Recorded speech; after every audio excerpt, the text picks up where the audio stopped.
Welcome again.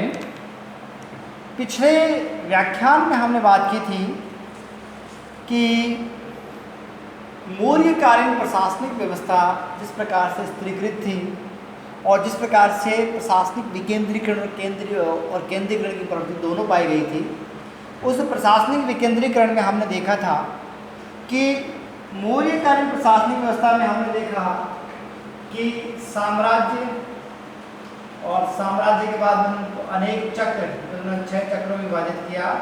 चक्र के बाद उन्होंने मंडल में विभाजित किया और मंडल के बाद उसे जनपद, और जनपद में के बाद उन्होंने नगर और गांव। इस प्रकार से इनका ये प्रशासनिक विभाजन और विकेंद्रीकरण पाया जाता है। ये मौर्यकालीन प्रशासनिक व्यवस्था में हमने कहा था कि मौर्यकालीन प्रशासनिक व्यवस्था इतनी व्यवस्थित थी कि आगे आने वाले अन्य जो साम्राज्य थे उन्होंने भी उसको अपनाया। जैसे हम बात करना चाहें गुप्त साम्राज्य की। गुप्त साम्राज्य भारतीय प्रशासनिक काल का क्या भारतीय जो संस्कृति या भारत का जो स्वर्ण काल कहा जाता है उसको, कि जिस प्रकार से भारतीय इतिहास का वो स्वर्ण काल कहलाता है। उसमें राजनीतिक, वैज्ञानिक और अनेक जो विचारधाराएं थी वो अपने चरमोत्कर्ष पर थी। और जिस प्रकार के चाहे काव्य की बात करें तो कालिदास, विभिन्न प्रकार के साइंटिस्टों की बात करें तो धवंतरी, आर्यभट्ट और विभिन्न प्रकार के जो सुश्रुत विद्वान, अनेक विद्वानों ने अपना योगदान दिया और उस काल को स्वर्ण काल बनाया।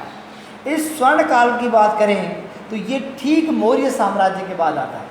जो गुप्त काल है ये ठीक उसके हालांकि 200-300 समय का 200-300 साल का फर्क है, लगभग 500 साल का फर्क है, लेकिन वो जो प्रशासनिक व्यवस्था मौर्य काल में बनाई थी वो प्रशासनिक व्यवस्था उन्होंने गुप्त काल में गुप्त सम्राट थे उन्होंने भी उसको अपनाया। और उन्होंने भी अपने साम्राज्य को, तो सबसे बड़ा जिसका था वो या सबसे महत्वपूर्ण जो साम्राज्य, इस साम्राज्य को उन्होंने अनेक प्रांत, जो छोटा हिस्सा उसको प्रांत में विभाजित किया और प्रांत के बाद उन्होंने प्रदेश, और प्रदेश के बाद में विषय, और विषय के बाद में ग्राम या गांव या नगर, ग्राम और नगर की ये व्यवस्था रही। तो साम्राज्य का जो अधिपति था वो राजा कहलाता था। प्रांत का जो अधिपति था, इस प्रांत को देश और भुक्ति भी कहते थे। और इसका जो था वो भोगपति, ये भोग एक्चुअली कहते हैं, इसका हिस्सा कहलाता था, ये भोगपति कहलाता था। इसी प्रकार से प्रदेश जो है वो संभाग स्तरीय संरचना थी और विषय जो है वो जिला स्तरीय संरचना थी। और वर्तमान में हमारे यहाँ पर जिले का जो प्रमुख अधिकारी होता है जिलाधीश, उसी प्रकार की एक प्रशासनिक संरचना या प्रशासनिक सेवा गुप्त साम्राज्य में कल्पना की गई। इसको कुमार अमात्य कहते हैं। इन कुमार अमात्य को विभिन्न जिलों में, विभिन्न विषयों में अधिकारी के रूप में लगाया जाता था और इसके साथ ही उनको केंद्रीय और विभिन्न प्रकार के प्रदेश संभागों को दायित्व दिया जाता था। तो एक अपने वर्तमान में जो भारतीय प्रशासनिक व्यवस्था या इंडियन सिविल सर्विसेज जिसको कहते हैं, जिसका IAS उत्तराधिकारी है, उसी प्रकार की सेवा गुप्त काल में कुमारामात्य के नाम से चलाई जाती थी। उसके बाद में गांव और नगर, तो गांव का जो अधिकारी होता है वो ग्रामीण कहलाता है। ग्रामीण अपने एक पंचायत की अलग समूह के या समिति की सहायता से विभिन्न प्रकार के कार्य, इनको ग्राम की विभिन्न समस्याएं और चाहे वो न्याय से संबंधित हो, झगड़े से संबंधित हो, उनका निपटारा ये क्योंकि स्थानीय संरचनाएँ पाई जाती थी। विषय जो है वो जिला संरचना के बराबर था। प्रदेश, संभाग स्तरीय, प्रांत जो वर्तमान में स्टेट जिसको कहते हैं, राज्य संरचना के रूप में बनाए थे। इस प्रकार से ये गुप्त साम्राज्य, गुप्तकालीन साम्राज्य की बात की तो उसमें पाया जाता है।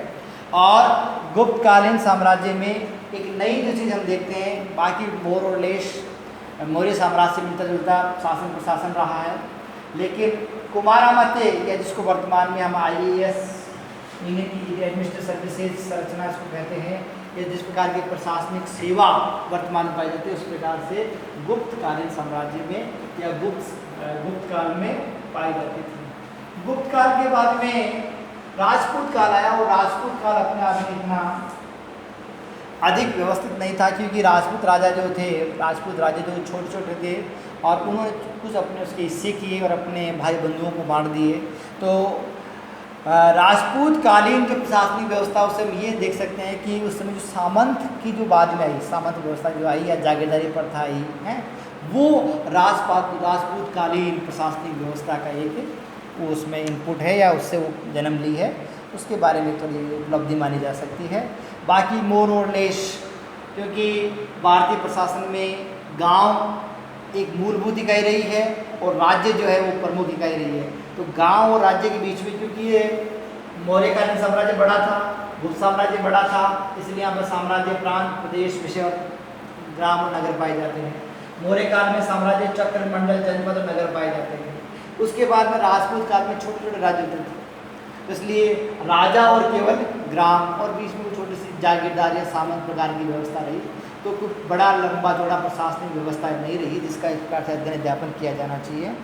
हाँ, 1192 में तराइन के सेकंड वर्ल्ड वार, तराइन की सेकंड युद्ध में पृथ्वीराज चौहान की मोहम्मद गौरी के सामने हार जाने के बाद में सल्तनत कालीन जो प्रशासनिक व्यवस्था वो प्रारंभ हुई, सल्तनत काल प्रारंभ हुआ, और वो 1196 से लेकर के और 1526 पानीपत के फर्स्ट बार जिसमें बाबर ने इब्राहिम लोदी को हराया था, तब तक जो संरचना है वो सल्तनत काल कहलाती है। इस सल्तनत काल में अनेक प्रकार के जो वंश रहे, चाहे वो गुलाम वंश रहे, गुलाम वंश के बाद में खिलजी, खिलजी के बाद में तुगलक, तुगलक के बाद में सैयद, सैयद के बाद में लोदीज, इस प्रकार के कई वंश परंपराएं आई।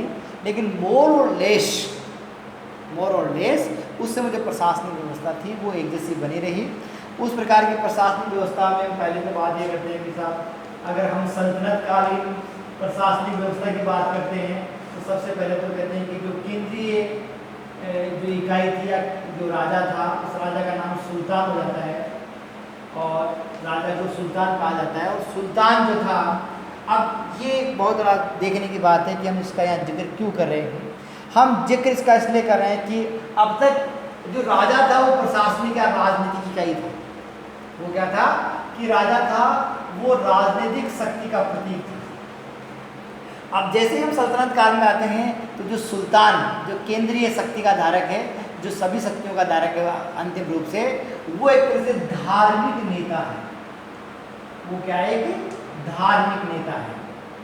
वो राजावाद में और धर्म का नेता पहले है। तो सुल्तान जो पद है वो धार्मिक नेता के रूप में माना जाता है। उसके बाद में सुल्तान की सहायता के लिए यहाँ पर एक अपना समूह, लगभग सभी सुल्तानों का अपना एक समूह रहा। जैसे बलबन के समय पर 40 रहा, मतलब 40 प्रमुख सरदारों का एक समूह रहा। उसी प्रकार से प्रत्येक सुल्तान के समय पर अपना एक समूह या एक अधीनस्थ या अपने गुलाम, प्रारंभ में गुलाम रहे, समूह रहा, अधीनस्थ रहे, 40 रहा। ये सब जो थे वो केंद्रीय कार्यकारिणी के जो थे वो भूमिका निभाते थे, राजा को सलाह सहायता देते थे। इसके बाद में चूंकि सल्तनत काल की साम्राज्य उत्तर भारत में फैला हुआ था, इसलिए इस साम्राज्य के बाद में उन्होंने इक्ता जो था, इसलिए केंद्रीय इकाई है या साम्राज्य है, तो इक्ता जो है वो प्रदेश, वर्तमान इसको हम स्टेट कहते हैं, वो इक्ता, और इसका जो अधिकारी होता था या प्रमुख होता था उसको इक्तेदार कहते हैं। इक्तेदार वास्तव में एक तरह से क्या होता है? सेना नायक या सेनापति होता था, सेना नायक या सेनापति होता था। और ये जो सल्तनत कालीन प्रशासन है वो धार्मिक के साथ में क्या था? सैनिक प्रशासन था। ये कोई व्यवस्थित राजनीतिक प्रशासनिक प्रणाली नहीं थी। तो इसलिए क्या था? एक तरह से सैनिक शासन हुआ करता था। सेना के जो अधिकारी हैं वो ही प्रशासनिक अधिकारियों का या राजनीतिक अधिकारियों का दायित्व निभाते थे। तो इसके बाद में इक्तेदार होते थे। इक्ता के बाद में सिख,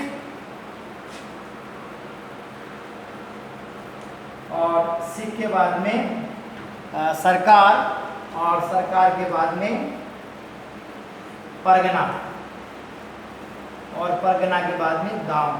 तो ये जैसे हम बात कर रहे हैं कि प्रशासनिक व्यवस्था इस प्रकार से चलती है, तो ठीक ऐसे ही जैसे ही बड़ा साम्राज्य बनता है या बड़े एक भौगोलिक क्षेत्र में शासन संचालन करना होता है तो उसको प्रशासन का विकेंद्रीकरण करना ही होता है। तो सल्तनत काल में चाहे वो सैनिक शासन रहा हो, चाहे उसका नेता धार्मिक रहा हो, लेकिन उसके बावजूद भी उनको प्रशासनिक विकेंद्रीकरण करना पड़ा। तो केंद्रीय जो शासन था वो सुल्तान होता था, उसके बाद उन्होंने साम्राज्य को इक्तों में विभाजित किया और उसका इक़्तिदार सेनानी होता था। उसके बाद में सिख जो अधिकार संरचना उसका जो अधिकारी होता था वो सिखदार कहलाता था। सरकार का जो प्रमुख अधिकारी होता था वो फौजदार कहलाता था। परगना में यहाँ पर आमिल जो होता था अधिकारी, और इसके बाद में गांव। तो ये जो फौजदार जो था यहाँ तक ये सैनिक अधिकारी हुआ, इक़्तिदार सेनापति, सिखदार सेना नायक, फौजदार सेना का अधिकारी, तो ये सब के सब सैनिक अधिकारी थे और ये प्रशासनिक और राजनीतिक पदों पे काम करते थे। तो इसलिए सल्तनतकालीन प्रशासन जो है वो क्या कहलाता है, अपने आप में सैनिक शासन कहलाता है। अब मैंने कहा कि जब आमिल यहाँ पर होता था तो आमिल कहते हैं कि राजस्व अधिकारी होता था, राजस्व का काम करने वाले अधिकारी थे। इस प्रकार से गांव जो है, गाँव में पटवारी की संरचना इस काल में हो गई थी। तो ये जो आमिल और जो पटवारी है वो राजस्व के अधिकारी कर्मचारी, ये लोग सेना के अधिकारी कर्मचारी हैं और ये लोग धार्मिक समूह, यहाँ पर उलेमा भी आते हैं, गुलाम भी आते हैं, चालीसा भी आते हैं, ये सब सुल्तान को सहायता करते थे। तो ये केंद्रीय संचालन करता था, ये स्टेट पे था। ये सिखदार जिस मान लीजिए हम इसको कहते हैं 2-3 राज्य से जो है ना संभाग स्तरीय संरचना। ये जो सरकार है वो जिला जो कहते हैं ना कि साहब कलेक्टर जो सरकार है, सरकार का मतलब है कि इतना प्रभावशाली होता था फौजदार का पद, इसलिए जो सरकार है वो महत्वपूर्ण बन पड़ा। ये यहाँ पर सरकार कहलाता है, यहाँ पर ये विषय कहलाता है और यहाँ पर ये जनपद कहलाता है।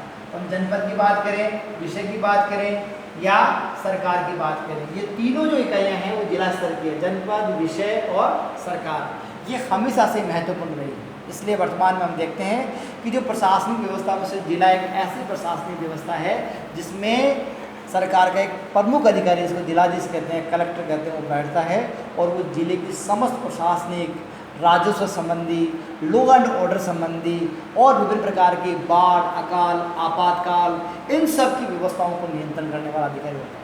तो जिला, आज हम कहें कि साहब वर्तमान परिस्थिति में साहब जिला बहुत महत्वपूर्ण प्रशासनिक इकाई नहीं, जिला प्रारंभ से ही आते हैं। मौर्य काल में जो जनपद कहें ये गोप के दिन होता था, यहाँ गुप्त काल में कहें विषय, तो विषयपति का दिन होता था, इसमें कुमारामत्य भी कहलाते हैं, विषयपति या कुमारामत्य। और इस प्रकार से हम कहें यहाँ पर सरकार के फौजदार के दिन का।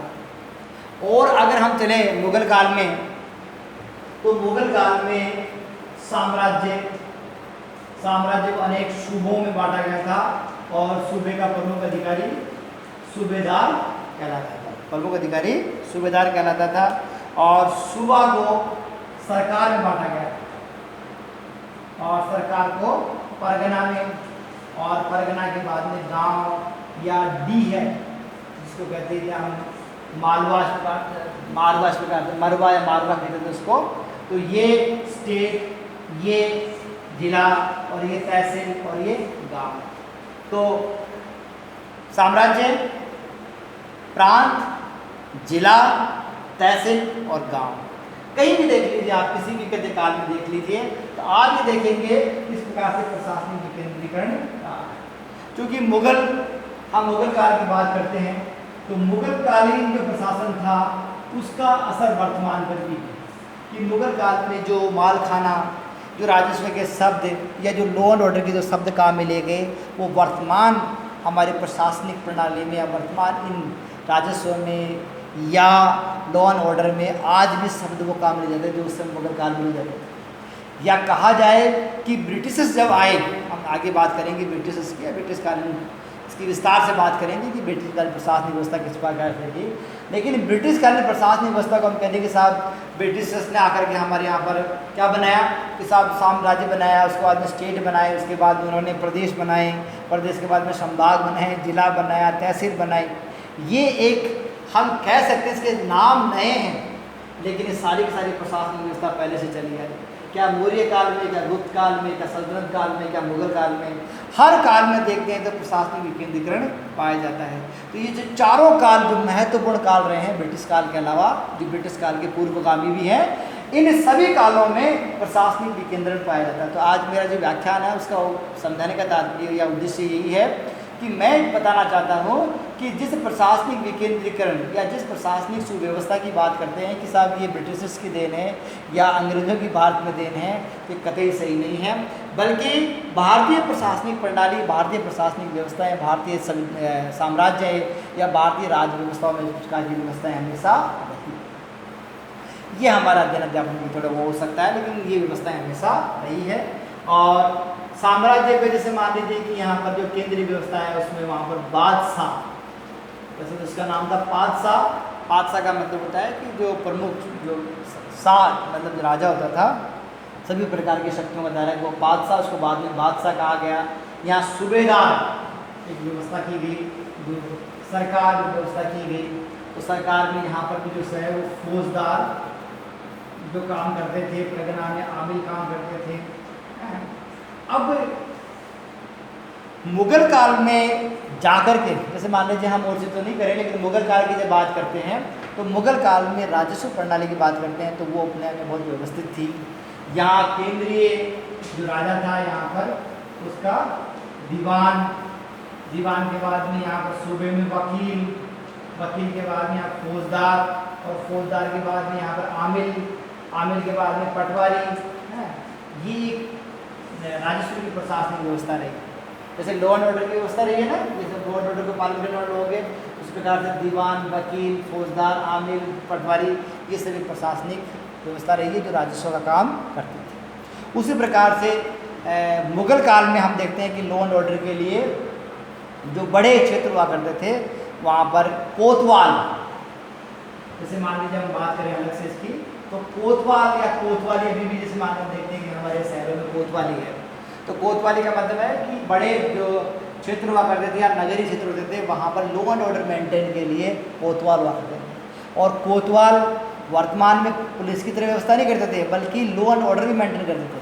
इसका मतलब है कलेक्टर की जो पावर्स हैं और जो पुलिस की पावर्स हैं, वो दोनों मिलाकर के कोतवाल की संरचना की गई थी। तो कोतवाली शब्द जो वर्तमान में काम लेते हैं वो वहाँ से मुगल काल से आया है। इसी प्रकार से राजस्व में बहुत सारे शब्द हमारे यहाँ पर काम आए हुए हैं, बीघा ज़मीन, पैमाइश, नाप चौक हैं, ये नामांतरण है, इसके टैक्सेज, ये सब पहले से ही कहते कि वो मुगल काल में चलते हैं, जिनको ब्रिटिशर्स ने अपनाया, बाद में हमने अपनाया, और वर्तमान में वो प्रशासनिक शब्दावली, प्रशासनिक कार्य प्रणाली और जो ढांचे वो वर्तमान में अभी भी चले जा रहे हैं। इसी प्रकार से मुगल काल जो है उसमें एक महत्वपूर्ण प्रशासनिक मैं व्यवस्था की तरफ ध्यान दिलाना चाहूँगा, वो थी मनसबदारी प्रथा।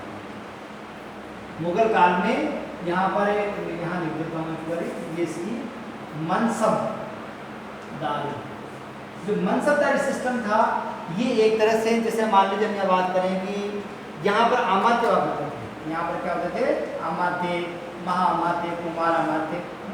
यहाँ पर हम बात करें तो ये जैसे यहाँ पर कुमार अमात्य हुआ करते थे, यहाँ पर हम बात करें तो वो सेनापति हुआ करते थे, और यहाँ पर हम बात करें तो मनसबदार हुआ करते थे। इसका मतलब है कि प्रशासनिक प्रणालियों में ये देखा जाता है कि कौन व्यक्ति शक्ति का एक्सरसाइज करता है, सत्ता का उपयोग करता है। यहाँ अमात्य, महाअमात्य सत्ता का उपयोग करते थे, यहाँ पर कुमार अमात्य सत्ता का उपयोग करते थे, यहाँ पर सेना नायक, सेनापति या सिकदार या फौजदार उसका उपयोग करते थे। यहाँ पर उसी प्रकार का उपयोग मनसबदारों को किया गया। तो मनसबदारी एक व्यवस्थित प्रशासनिक संरचना थी, जिसमें उस मनसबदार का कहते हैं कि विभिन्न पदों में उसको संरक्षित किया गया था। जैसे 7,000 मनसबदार, मतलब सबसे ऊंचा जो पद था वो 7,000 मनसबदार, फिर 5,000 मनसबदार, 4,000 मनसबदार, 3,000 मनसबदार, 2,500 मनसबदार, 2,000, इवन दे 500 जो है वो मिनिमम था। जो 500 मनसबदार होता था वो सबसे छोटा अधिकारी होता था, और जो 7,000 मनसबदार होता था वो सबसे बड़ा अधिकारी होता था।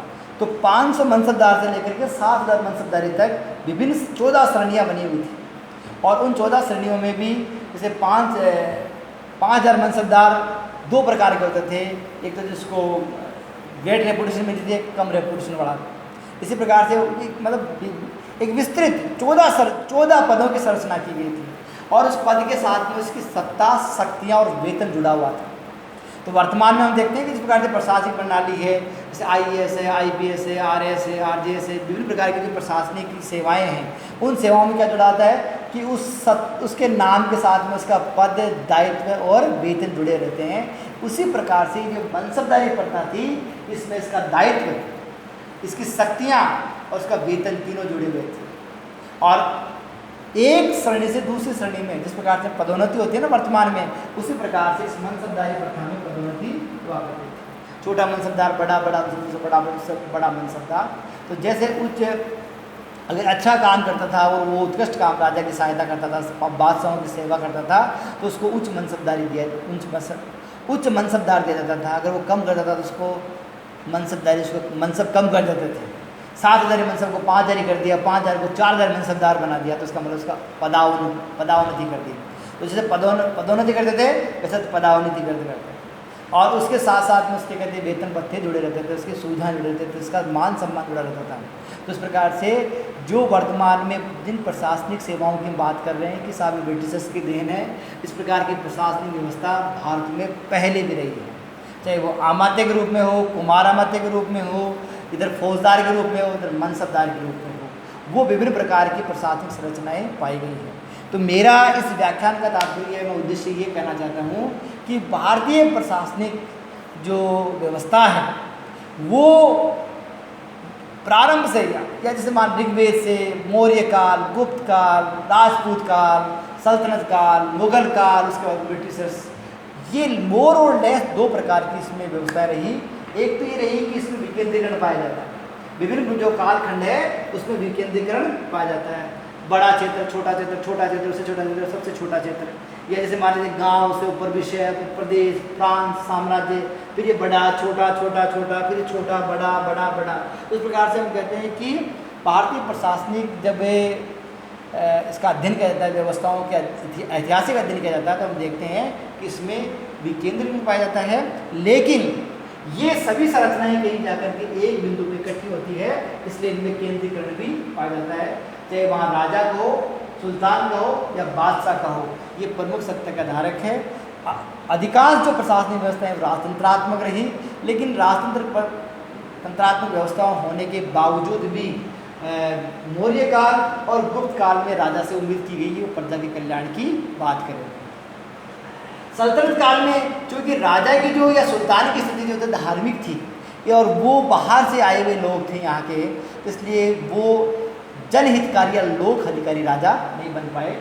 ये बात उलट हुई किसमें? मुगल काल में। जब मुगलों ने देखा कि हमें भारत में रहना है और यहीं अपना जीवन बिताना है, तो उन्होंने यहाँ के तौर तरीके न अपनाए, यहाँ की संस्कृति को प्रभावित किया, खुद प्रभावित हुए, प्रशासनिक व्यवस्था को प्रभावित किया, खुद उससे अपनी व्यवस्थाओं को प्रभावित की। इस प्रकार से बहुत सारी व्यवस्था उन्होंने जो प्राचीन थी उसको अपनाया। इस प्रकार से भारतीय प्रशासनिक प्रणाली का उत्तरोत्तर विकास हो गया और उसका जो वर्तमान स्वरूप है, उसका ढांचा, उसकी जो संरचनाएं और उसकी जो प्रक्रियाएं हैं, वो ब्रिटिश काल में जाकर के तय होती है। तो हम इसके लिए ब्रिटिश काल का अध्ययन करेंगे ताकि हम ये जान सकें कि वर्तमान प्रशासनिक व्यवस्था है उसकी उत्तरजीविता क्यों है, उसमें कौन कौन से प्रमुख प्रवृत्तियाँ हमेशा रही है, या उसकी जो दोष। अब जैसे मान लीजिए हम कहूँ कि साहब भ्रष्टाचार है, तो कौटिल्य कहता 27 प्रकार का भ्रष्टाचार है। यहाँ पर गुप्त साम्राज्य में भ्रष्टाचार कम हुआ करता था, यहाँ भ्रष्टाचार बढ़ गया। यहाँ पर जो राजा या सुल्तान या इक्केदार का जो सेवा करता था उसकी सहायता की जाती थी, यहाँ भ्रष्टाचार हुआ करता था, जिसको खुद बीरबल ने राजा अकबर के सामने रखा और बाद में वो भ्रष्टाचार कहाँ ट्रांसफर हो गया? ब्रिटिश काल में हो गया। तो भ्रष्टाचार जो है वो मौर्य काल में पैदा हुआ था, मौर्य काल में भ्रष्टाचार था, उसके बाद में वर्तमान में भ्रष्टाचार है। तो भ्रष्टाचार की भी क्या हो गई है? उत्तरजीविता हुई और लगातार बना हुआ है। ऐसे बहुत सारी कहते कि विकृतियाँ हमारे प्रशासनिक प्रणाली में प्रारंभ से रही है, कुछ नए समय में पैदा हुई है, तो इनका अध्ययन विस्तार से करेंगे। Thank you.